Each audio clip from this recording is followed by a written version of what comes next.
Saudara sahabat akikoh yang dirahmati Allah Subhanahu wa taala, pada dasarnya setiap pasangan suami istri, pasangan laki-laki dan perempuan yang menikah, yang mengharapkan adanya keturunan, itu betul-betul benar-benar mengharapkan keturunan dari hasil hubungan mereka dalam berhubungan suami istri. Bahkan dalam beberapa kalangan ini keturunan merupakan sebuah pengharapan, akan menjadi pemujaan yang menjadi hal yang membuat penentuan bagaimana keturunan mereka menjadi tokoh-tokoh di kalangan mereka atau golongan mereka atau suku-suku mereka.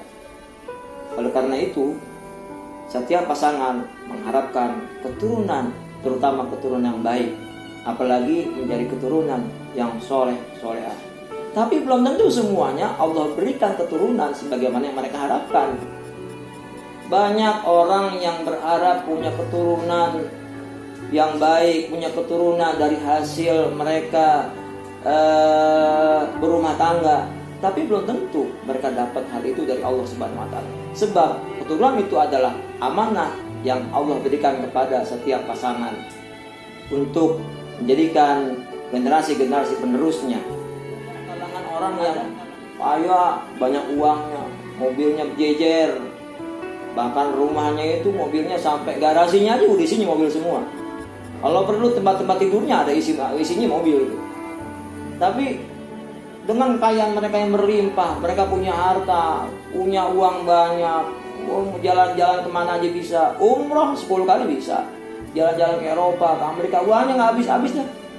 Tapi belum tentu Allah berikan keturunan buat mereka.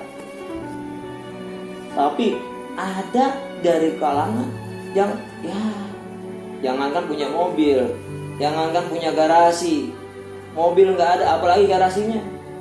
Motor aja nggak punya kadang-kadang. Punya kendaraan satu-satunya paling sepeda ontel. Paham sepeda ontel? Sepeda ontel itu sepeda keturunan. Sepeda juga punya keturunan.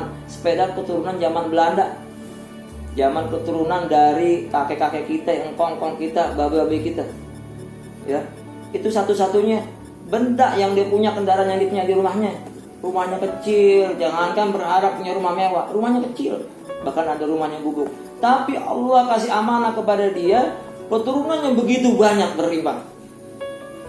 Ada yang keturunannya 2, ada yang keturunannya 3, 4, sampai bahkan ada keturunannya jadi kesebelasan. Ada 11 anaknya. Kalau dijadiin kesebelasan sepak bola, itu satu keluarga itu kesebelasan sepak bola. Dia main bola, keluarga semua main bola. Tapi Allah berikan itu amanah yang luar biasa kepada keluarga itu. Berbeda dengan tadi kalangan yang pertama, begitu Allah berikan kelimpahan harta, begitu kemewahan yang berlimpah, tapi Allah belum percaya kepada dia untuk dapatkan keturunan. Nah, dalam hal ini, dalam konteks ini, patutlah kita bersyukur kepada Allah Subhanahu wa taala. Ada kalangan orang, dalam hal ini, setiap orang yang mendapatkan keturunan, hendaknya kita bersyukur. Alhamdulillah kita dapat keturunan. Orang-orang belum tentu dapat keturunan.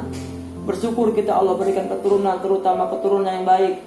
Ketika anak kita lahir, anak kita dalam keadaan sempurna, ada tangannya, wajahnya cakep, rambutnya banyak, kakinya sempurna, perutnya sempurna, sempurna secara jasadiah dan jasmaniah.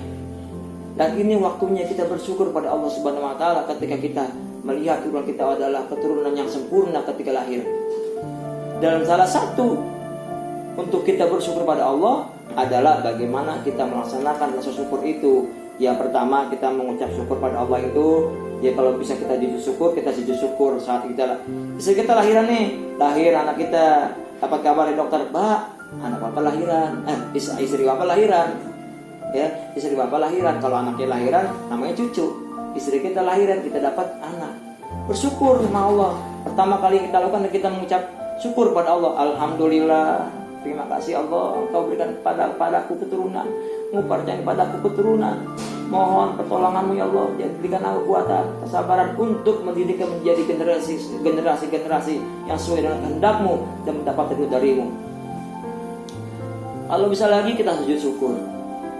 Syukur sama Allah, baca sujud syukur, ambil wudhu, kemudian bersujud pada Allah, bersyukur, minta pada Allah, bersyukur pada Allah, terima kasih pada Allah, Allah telah memberikan kita keturunan. Yang ketiga, kalau bisa kita punya uang, ada rezekinya, ya kita laksanakan akikoh, ya akikoh buat anak kita. Sebab akikoh kata baginda Nabi, kullu gulamin bi akikotihi. Akikoh ada yang mengatakan pemaknaan adalah ini adalah tergadaikan, gitu. Ya, ada yang memaknai tergadaikan. Kullu gulamin bi akikotihi.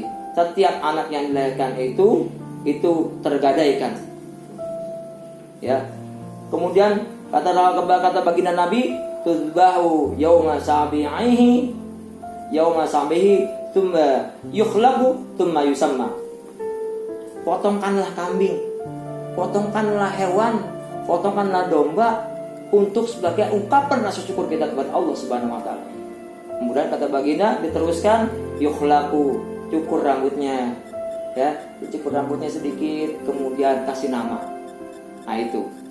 Nah, saudara-saudara sekalian, sahabat akikoh yang dirahmati Allah Subhanahu wa taala, ungkapan rasa syukur kita itu dengan melakukan akikoh, kita undang masyarakat sekitar kita, atau kalau kita nggak bisa mengundang masyarakat, ya cukup kita bikin akikoh, potong kambing, ya, masakin nasi dengan bentuk makanan yang kita bisa sekarang dalam bentuk kotakan. Kalau kita nggak sempat ngelakuinnya, tinggal pesen. Sekarang banyak pelaku akikoh, ya, yang siap memberikan kita hidangan sajian kotakan yang siap tinggal kita bagiin ke tetangga-tetangga kita, ya. Dan salah satu hikmah akikoh itu kita bisa memberikan bersosialisasi kepada masyarakat, bersosialisasi kepada jiron kita, kepada tetangga kita, sambil mengabarkan, sambil mengungkapkan rasa syukur kita bahwa Allah telah memberikan kita nikmat yang begitu luar biasa, sebuah keturunan, seorang keturunan yang insya Allah menjadi putra-putri yang soleh. Sahabat akikoh yang dirahmati Allah Subhanahu wa taala, ini mungkin prolog yang akan saya sampaikan di awal pertemuan kita ini. Nanti pertemuan berikutnya insya Allah kita akan kaji mengenai bagaimana hukum-hukumnya akikoh, bagaimana sungguhnya akikoh. Karena gini, banyak hal yang masih banyak hal yang belum difahami oleh masyarakat kita tentang akikoh. Ya, jangan sampai akikoh kita ini nggak diterima pahalanya sama Allah Subhanahu wa taala. Jangan sampai akikoh kita ini salah. Sebab segala amal yang tidak didasari dengan ilmu itu nanti amalnya tidak diterima oleh Allah Subhanahu wa taala.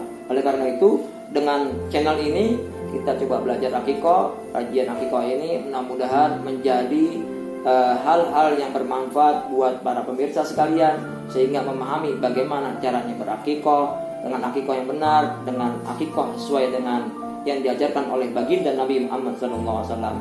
Cukup sekian, terima kasih. Kita ketemu lagi lain waktu. Silakan yang ingin bertanya nanti tinggal kirimkan melalui channel YouTube Saudara Akikoh ini, ya. Silakan kirim ke sini atau nanti melalui WA-nya silakan lihat di sini ada nomor WA di sini. Nanti insya Allah pertemuan berikutnya akan kita bacakan pertanyaan, selanjutnya akan kita bahas. Demikian, Wallahu muwaffiq ila aqwamit thoriq. Terima kasih. Assalamualaikum warahmatullahi wabarakatuh.